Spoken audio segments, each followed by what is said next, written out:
Hello friends, Manorama cooks চ্যানেলে তোমাদেরকে স্বাগত। চলে এসেছি বন্ধুরা আজকে আরেকটি নতুন রেসিপি নিয়ে। আজকের রেসিপি হলো মুসুর ডালের বাটি চচ্চড়ি। তার জন্য নিয়েছি 3টি কাঁচা লঙ্কা, 1 কাপ মতো মুসুর ডাল, একটা টমেটো, 2টো ছোটো সাইজের আলু, একটা পেঁয়াজ। মুসুর ডালের এই রেসিপিটি রুটি পরোটার সাথে খাওয়ার জন্য একদম পারফেক্ট, দেখতেও লোভনীয়। জাস্ট 5 মিনিটের মধ্যে তৈরি হয়ে যায়। একটা বড় পাত্রে মুসুর ডালটি নিয়ে নিয়েছি। পরিমাণ মতো জল দিয়ে ভিজতে দেবো 1 ঘন্টার মতো। ডালটি ভিজতে থাক, ততক্ষণে আমি এগুলোকে কেটে নেব। আলু কেটে নিয়েছি লম্বা লম্বাভাবে, পেঁয়াজ কেটে নিয়েছি সাইজ মতো, টমেটো আর লঙ্কাও কেটে নিয়েছি। এবার যে কড়াইতে রান্না করবো ওটাই দিয়ে দেবো ভেজানো মুসুর ডাল।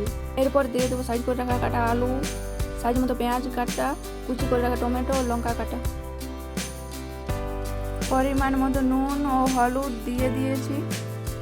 এরপর সামান্য সরষের তেল দিয়ে হাত দিয়ে মেখে নেব সমস্ত কিছুকে ভালোভাবে। মাখানো হয়ে গেছে, এতে আর জল দেব না। নুন দেওয়া আছে যেহেতু আলু, পেঁয়াজ ও মুসুর ডাল থেকে জল বার হবে। এরপর হালকা আঁচে সিদ্ধ হতে দেব। দেখুন কতটা পরিমাণে জল বেরিয়েছে লবণ দেওয়ার জন্য। এরপর আরও কয়েক মিনিট সিদ্ধ করে নেব। এই যে দেখুন কত সুন্দর সিদ্ধ হয়ে গেছে। আমি মাঝে একবার হালকা পরিমাণে জল দিয়ে দিয়েছিলাম যাতে কড়াইয়ের তলায় না লেগে যায়।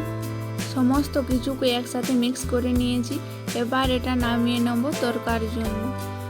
এবার ওই কড়াইতেই তরকার জন্য দিয়েছি পরিমাণ মতো সরষের তেল। এরপর তেল গরম হতে দিয়ে দিয়েছি একটা তেজপাতা, 2টো লাল শুকনো লঙ্কা ও কুচি করে রাখা রসুন। এগুলোকে এরপর হালকা করে ভেজে নেব।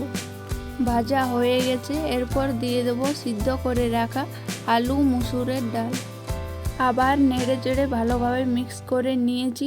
এরপর এটা সার্ভ করার জন্য একদম রেডি। আশা করছি ভিডিওটি আপনাদের ভালো লেগেছে। চ্যানেলে নতুন হয়ে থাকলে চ্যানেলটিকে সাবস্ক্রাইব করে দেবেন।